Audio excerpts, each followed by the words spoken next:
तो नमस्कार दोस्तों, स्वागत है आपका हमारे YouTube चैनल में। तो देखिए, पिछली वीडियो में हमने वैद्युत द्विध्रुव के अक्षीय स्थिति में वैद्युत क्षेत्र की तीव्रता निकालने के बारे में हमने बताया था, ठीक है। इस वीडियो में हम निरक्षीय स्थिति में निकालेंगे, ठीक है। उसमें अक्षीय में निकाले थे, इसमें निरक्षीय स्थिति में वैद्युत क्षेत्र की तीव्रता ज्ञात करने वाले हैं, ठीक है, निकालने वाले हैं। ओके, तो वीडियो को लास्ट तक देखना, तो एकदम इजी तरीके से, एकदम बेहतरीन तरीके से निकाल कर दिखाएंगे, ठीक है। आपको एकदम अच्छे से समझ में आएगा। तो चलिए पहले बना लेते हैं। तो क्या है कि पहले हम द्विध्रुव बनाएंगे, ठीक है। द्विध्रुव क्या होता है जैसे, तो इधर बना लेते हैं, पहले बनाकर समझा देते हैं, उसके बाद में फिर लिखने का काम करेंगे, ठीक है। तो मान लो यहाँ पर दो बिंदु होता था, एक का नाम माइनस क्यू आवेश था और दूसरा प्लस क्यू आवेश था, है ना। इन दोनों के बीच की दूरी 2L थी, बहुत सूक्ष्म। बीच में एक पॉइंट था सेंटर, ठीक है, और बीच की दूरी L थी, जानते हैं।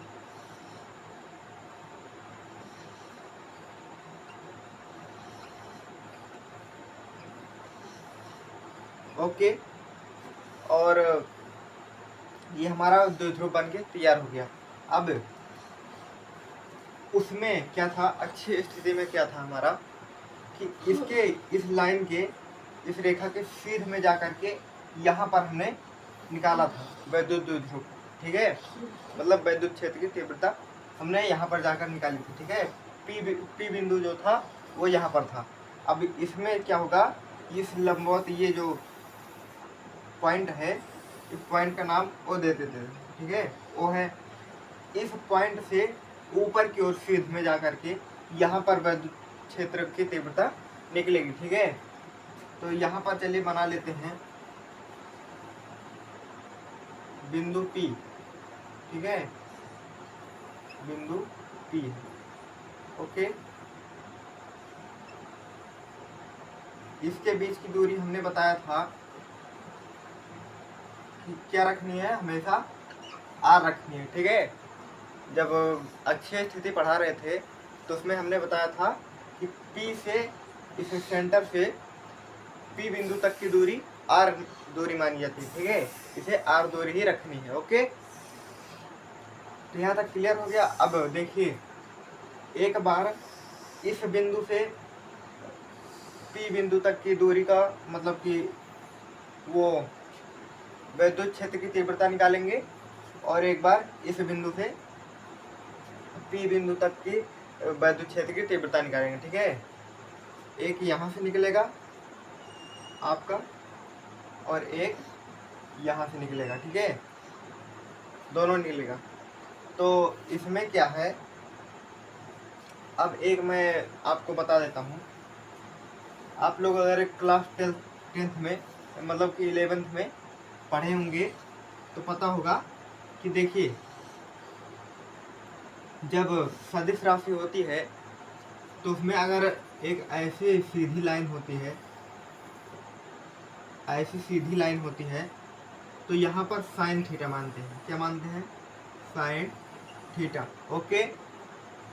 साइन थीटा यहाँ भी लिख सकते हैं, साइन थीटा। ये चल नहीं रहा है, आप लोग लिख लीजिए, ठीक है। तो अगर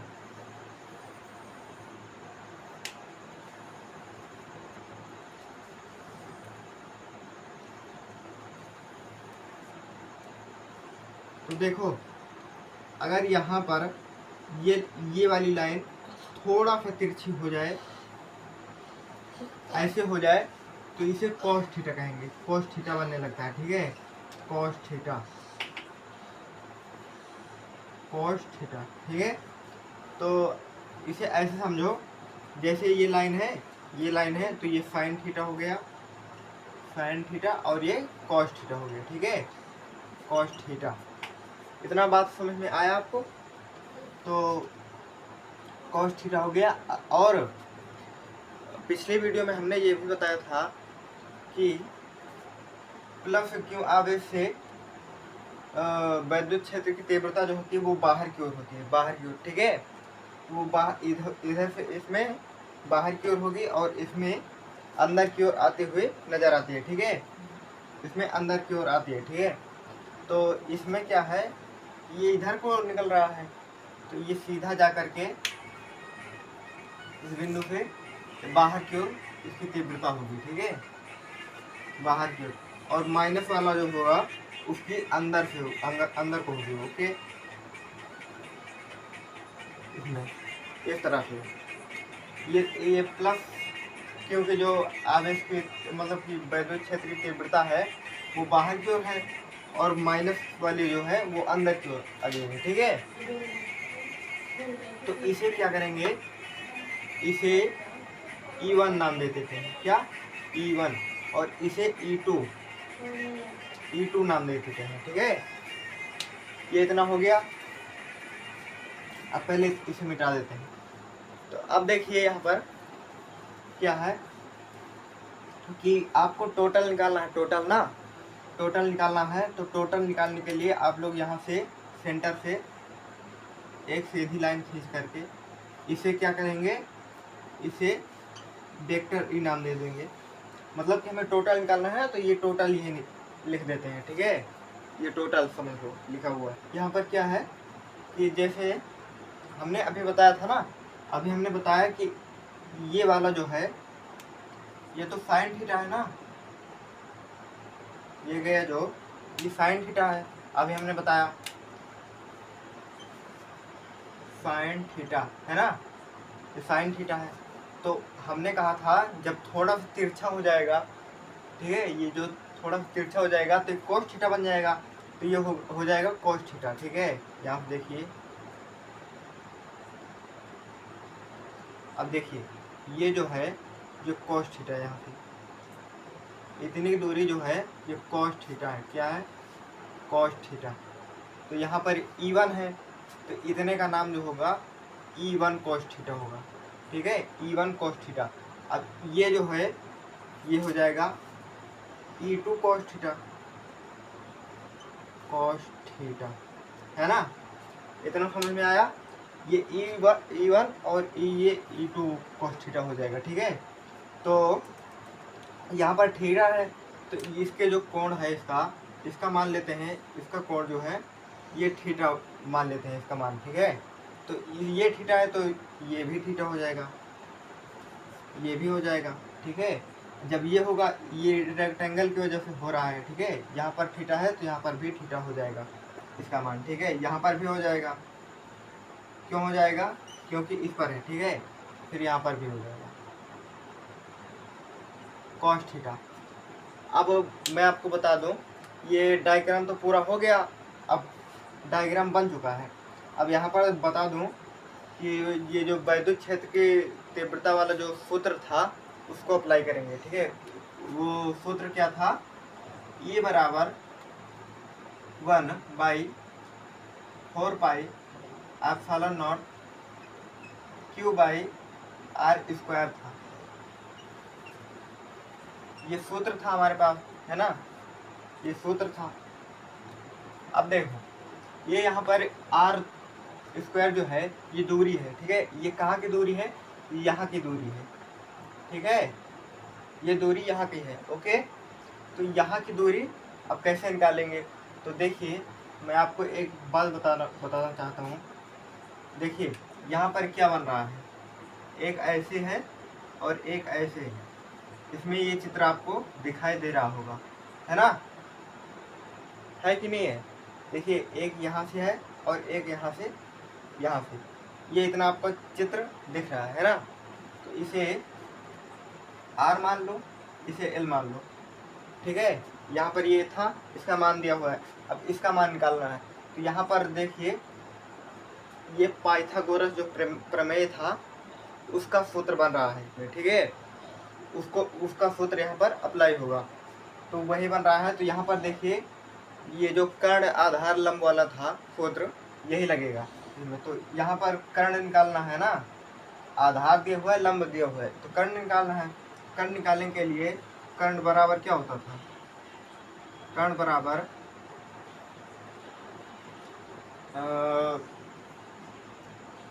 लंब का स्क्वायर है ना, लंब का स्क्वायर प्लस आधार का स्क्वायर होता था। ठीक है, यहाँ पर इसका वैल्यू यही निकल कर आ गया है। तो यहाँ पर ये निकला, तो इसकी दूरी क्या होगी, इसकी दूरी हो जाएगी यही कि आधार का स्क्वायर प्लस लंब का स्क्वायर। ओके, अंडर रूट में। ओके, तो ये इसकी दूरी है।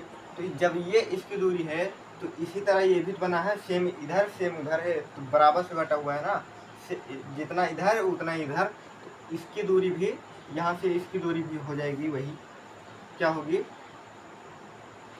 अंडर रूट में R square plus L square. ठीक है,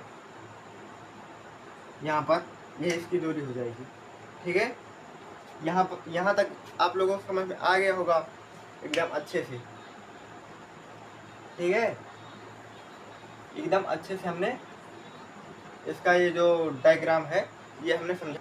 मुझे लगता है यहाँ तक आप लोगों को अच्छे से समझ में आ गया होगा। एक एक बात हमने बता दी कहाँ से कौन आया है। ठीक है, इसमें तो आपको यहाँ तक समझ में आ गया होगा, है ना। तो अब आगे बढ़ते हैं। ठीक है, इसे यहाँ पर छोटा सा बना करके यहाँ से लिखना शुरू करते हैं। ठीक है, तो देख लीजिए, आप लोग कॉपी में बना लेना। ठीक है, बना करके अगर जब बनाओगे तभी सीख पाओगे। ठीक है, जब सीख जाओगे तो आप लोग अपने मन से ही कर ले जाओगे। ठीक है, आपको याद हो जाएगा अगर अपने हाथों से कॉपी में बनाओगे तो बना लेना। यहाँ पर ये इसे नाम भी दे देना चाहो तो, ये O पॉइंट है, ये P पॉइंट है, ये प्लस Q है। ठीक है, यहाँ पर ये हो गया है ना, यहाँ तक हमने समझ लिया था। ठीक है, ये डायग्राम बना हुआ था और ये सूत्र लिखा हुआ था। ठीक है, यहाँ तक हमने समझ लिया है। अब आगे लिखने की बारी है, तो लिखते हैं। क्या लिखेंगे, अब पहले इस क्यों से, ठीक है, क्यों है, पहले इस क्यों से प्लस क्यों से वैद्युत क्षेत्र की तीव्रता यहाँ पर निकली थी ना, वैद्युत क्षेत्र की तीव्रता पहले प्लस क्यों से निकली थी, है ना, तो फिर बाद में माइनस क्यों से निकली थी ना। तो पहले प्लस क्यों वाला लिख लेते हैं, तो उसके बाद माइनस क्यों वाला लिखेंगे, वैद्युत क्षेत्र की तीव्रता का सूत्र। ठीक है, तो सूत्र निकालने के लिए देखिए लिखेंगे, क्या लिखेंगे, प्लस क्यू आवेश के कारण, आवेश के कारण बिंदु P पर वैद्युत क्षेत्र की तीव्रता। ओके, ठीक है, तो यहाँ पर सूत्र क्या होगा, सूत्र होगा हमारा, यहाँ पर देखिए लिखा हुआ है ना, इसी सूत्र का को अप्लाई करेंगे तो यहाँ पर हो जाएगा E बराबर 1/4πε0 Q बाई। अब देखिए यहाँ पर दूरी क्या निकली थी, यह दूरी लिखेंगे। ठीक है, यहाँ पर दूरी निकली थी अंडर रूट में आर स्क्वायर प्लस एल का स्क्वायर। ठीक है, ब्रैकेट में पूरा का स्क्वायर। ठीक है, पूरा का स्क्वायर क्यों लगा रहे हैं ये, क्योंकि यहाँ पर देखिए आर का स्क्वायर है। ठीक है, ये तो आर की वैल्यू है। ठीक है, ये आर की वैल्यू है, इतना निकला हुआ है, तो ये जो स्क्वायर है ये तो आर के ऊपर है, तो आर के ऊपर जो वैल्यू निकला था उसके ऊपर स्क्वायर लग जाएगा। ठीक है, तो यहाँ तक समझ में आया। अब इसको अंडर रूट हटाने के लिए स्क्वायर से अंडर रूट हट जाएगा। ठीक है, तो यहाँ पर बचेगा E बराबर 1/4πε0 Q बाई आर का स्क्वायर प्लस एल का स्क्वायर, ये इतना बचेगा। ठीक है, इसे हम समीकरण नंबर 1 मान लेते हैं। ओके, समीकरण नंबर 1 है। ठीक है, अब इसी तरह सेम बिल्कुल एकदम इसी तरह माइनस क्यू वाला भी लिख लेते हैं। ठीक है, यहाँ पर भी हो जाएगा माइनस क्यू आवेश के कारण बिंदु P पर विद्युत क्षेत्र की तीव्रता निकालेंगे। ठीक है, अब वही सूत्र यहाँ पर भी लिख देते हैं। तो यहाँ पर E बराबर 1/4πε0 क्यों बाई, यहाँ पर भी दूरी वही सेम हो जाएगी। ठीक है, तो आर स्क्वायर प्लस एल का स्क्वायर अंडर रूट के बाहर पूरे का स्क्वायर। ठीक है, अब इसे भी इसी तरह निकालेंगे। तो इसी तरह निकालने के लिए ई बराबर अंडर रूट को हटा देंगे, सेम वैल्यू आ जाएगा। ई बराबर क्या होगा, यहाँ पर 1/4πε0 क्यों बाई आर का स्क्वायर प्लस एल का स्क्वायर। ठीक है, यहाँ पर ये हो जाएगा। इसे समीकरण नंबर 2 मान लेते हैं। ओके, समीकरण नंबर ये 2 है। अब इसी दोनों समीकरण के से आगे हल करेंगे। ठीक है, अब देखिए यहाँ पर पहला समीकरण और दूसरा समीकरण। ठीक है, पहला समीकरण और दूसरा समीकरण। अब देखिए यहाँ पर पहला समीकरण है हमारा निकला है यहाँ से, तो E1 से निकला है, तो यहाँ पर E1 लगा देंगे। ठीक है, यहाँ पर E1 हो जाएगा, और ये दूसरा जो निकला है ये E2 का है, तो यहाँ पर E2 लगा देंगे। ठीक है, बस इतना कर देना है। ठीक है, तो समीकरण में इस तरह लिख देना है। तो समीकरण इस तरह लिखने के बाद में आगे क्या लिखेंगे, तो हमें इन दोनों का मतलब कि टोटल निकालना है, कुल निकालना है। ठीक है, ये E निकालना है, कुल टोटल। तो यहाँ पर लिखेंगे, यहाँ पर क्या लिखेंगे,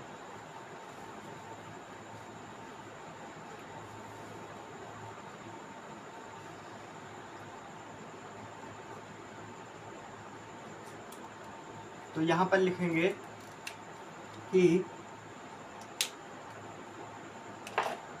लिखेंगे कि कुल विद्युत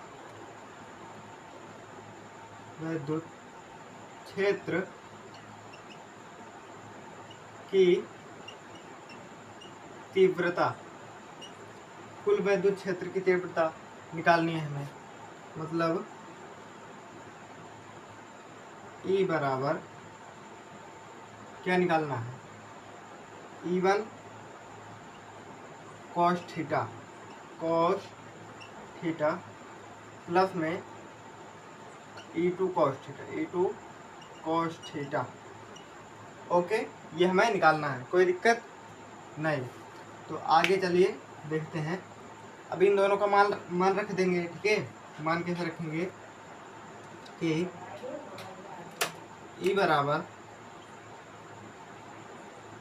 बराबर इसका वैल्यू क्या है, तो मैं आपको बता दूं। यहाँ पर आप लोग सोच रहे होंगे cos थीटा, तो यहाँ पर इसका कोण जो है cos थीटा लिखा हुआ है। ठीक है, ये जो कोण है cos थीटा पर बना हुआ है, तो इसलिए cos थीटा आ जाएगा इसके साथ में, और इसके साथ में भी आ जाएगा। ओके, तो अब वैल्यू रखते हैं। तो पहला समीकरण क्या है, 1/4πε0 q by R square plus L square. ठीक है, एल स्क्वायर। और दूसरा क्या है, इसमें दूसरा है 1/4πε0 q by R square plus L square. Okay, तो यहाँ तक क्लियर है सबको। तो देखिए, अब एक बात बताइए, यहाँ पर x प्लस एक्स जोड़ते हैं तो यहाँ पर 2x होता है ना, होता है कि नहीं होता है। तो अब देखिए ये भी सेम और ये भी सेम, दोनों को जोड़ देंगे तो यहाँ पर लिख देंगे। देखिए कैसे लिखते हैं, तो बराबर में लिखेंगे 2 गुणे 1 गुणे 1/4 pi epsilon naught q by R square plus L square. ठीक है, इतना लिख देंगे। तो ये भी मतलब कि सेम हो गया है ना। तो देखिए यहाँ पर क्या है कि यहाँ पर cos थीटा लगा लेना। ठीक है, cos थीटा, यहाँ पर मैं भूल गया था cos थीटा, तो यहाँ पर cos थीटा हो जाएगा। ठीक है, अब इस cos थीटा को हटाने के लिए क्या करना होगा, तो यहाँ पर cos थीटा का सूत्र क्या होता है, cos बराबर आधार बटे में कर्ण होता है ना, कर्ण होता है। तो यहाँ पर देखिए आधार क्या है, मैंने वो बताया था तभी मतलब कि थोड़ी देर पहले कि यहाँ पर R था, यहाँ पर L था, तो यहाँ पर क्या मान निकला था, R square plus L square निकला था ना, ये निकला था। तो ये कर्ण हो गया, ये आधार हो गया, ये लंब हो गए। ठीक है, तो cos थीटा बराबर क्या होता है, आधार बटे कर्ण होता है। तो इसमें आधार कौन है और कर्ण कौन है, तो आधार L है, तो यहाँ पर हो जाएगा L बटे में ये कर्ण का मान हो गया, कर्ण का मान लिख देंगे। ठीक है, तो अब cos की जगह पर, यहाँ पर cos की जगह पर ये लिख सकते हैं। ठीक है, तो इसे लिख देंगे। तो यहाँ पर हो जाएगा, क्या लिखेंगे, देखिए बराबर में 2 गुणे 1/4 pi epsilon naught q by R square plus L square, अब गुणे में L by R square plus L square. ठीक है, ये इतना हो जाएगा, है ना, ये हमारा इतना मान हो गया। अब इसमें मिटाकर आगे बढ़ते हैं। ठीक है, तो देखिए यहाँ पर ये हमारा मान आ गया था। ठीक है, यहाँ पर अंडर रूट था, उसमें लगाना भूल गए थे, यहाँ पर देखिए अंडर रूट इसमें था। ठीक है, कर्ण की जगह पे, तो यहाँ पर ये हो गया। ठीक है, तो अब इसे अंडर रूट को हटाएंगे, तो हटाएंगे तो क्या होगा, हमारे पास ई बराबर में हो जाएगा 2 गुणे 1/4 pi epsilon naught q by R square plus L square, है ना, फिर L बाई L है बाई, ये हटाएंगे तो क्या होगा, इसे हटाने पर 1/2 इसकी घात लग जाएगा। ठीक है, इसकी जो पावर होगी 1/2 हो जाएगी, क्योंकि रूट का जो वो जो मान होता है, रूट बराबर होता है 1/2। ठीक है, ये होता है, तो इस यहाँ पर घात में लग जाएगा। ठीक है, इसको लगने के बाद अब यहाँ पर देखिए ये गुणे में है, तो ऊपर से यहाँ पर आ जाएगा 2L हो जाएगा। ठीक है, तो यहाँ पर E बराबर होगा हमारा 1/4 pi epsilon naught q by R square plus L square, यहाँ पर 2L हो जाएगा, 2L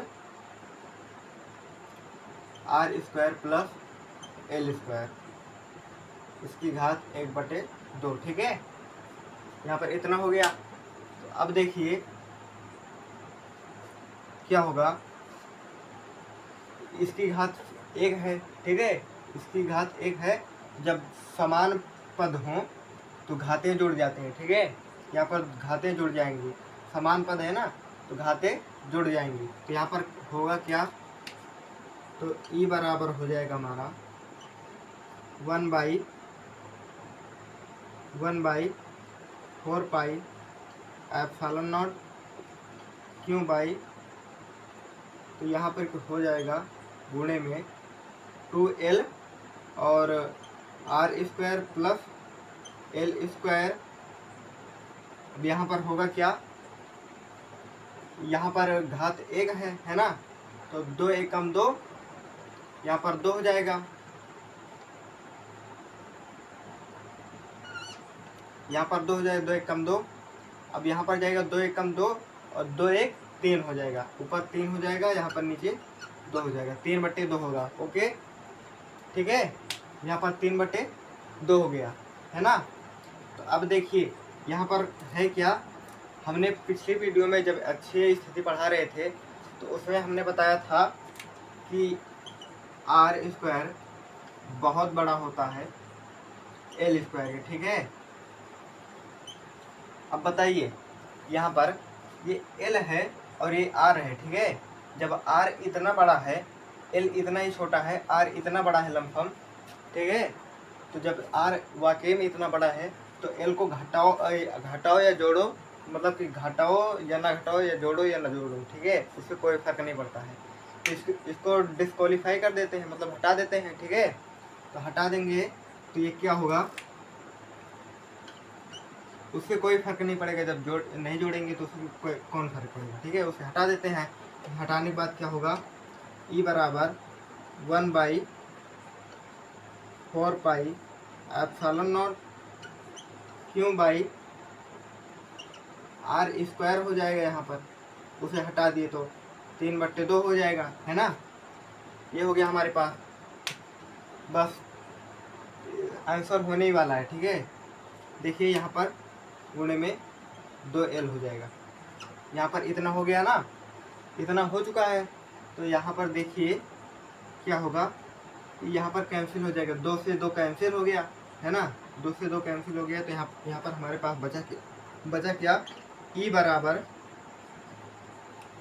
1/4πε0, तो क्यों इंटू में 2l/r³, ये हमारे पास बच गया, ठीक है। तो अब हम आपको बता दें कि देखिए सूत्र क्या था, सूत्र था P बराबर क्यों इंटू में 2l था ना, ये तो था, ये हमारे पास सूत्र था वैद्युत ध्रुव का अवगुण का, ठीक है। तो इसी सूत्र के माध्यम से यहाँ पर क्यों इंटू में 2l है, तो क्यों इंटू 2l के जगह पर P रख सकते हैं ना। तो P बराबर क्यों इंटू में 2l होता है, तो इसकी जगह पर P रख देंगे। तो यहाँ पर P रखेंगे तो होगा क्या हमारे पास, E बराबर में 1/4πε0, ठीक है, 4πε0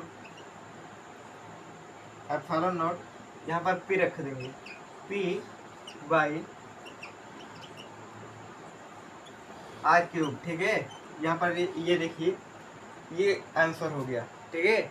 यहाँ पर हमारा निरक्षीय स्थिति में वैद्युत क्षेत्र की तीव्रता निकल चुकी है, यही हो जाएगा आंसर। ओके, एकदम सही है, ठीक है। तो देखिए हमने इतने अच्छे तरीके से समझ में आया, आपको समझ में आया या नहीं आया बताइए। इतने अच्छे तरीके से, एकदम आसान तरीके से हमने बताया, ठीक है, पूरा हमने बता दिया। आप समझ ही गए होंगे, अब निकाल लेंगे, ठीक है। इसी कॉपी में नोट कर लेना जितना लिखा है हमने, ठीक है। इतना हमारे पास आंसर आ गया। तो मिलते हैं अगली वीडियो में। अब अगला वीडियो हमारा होगा बल आघूर्ण, ठीक है, बल आघूर्ण हम पढ़ाने वाले हैं। तो तब तक के लिए जय हिंद।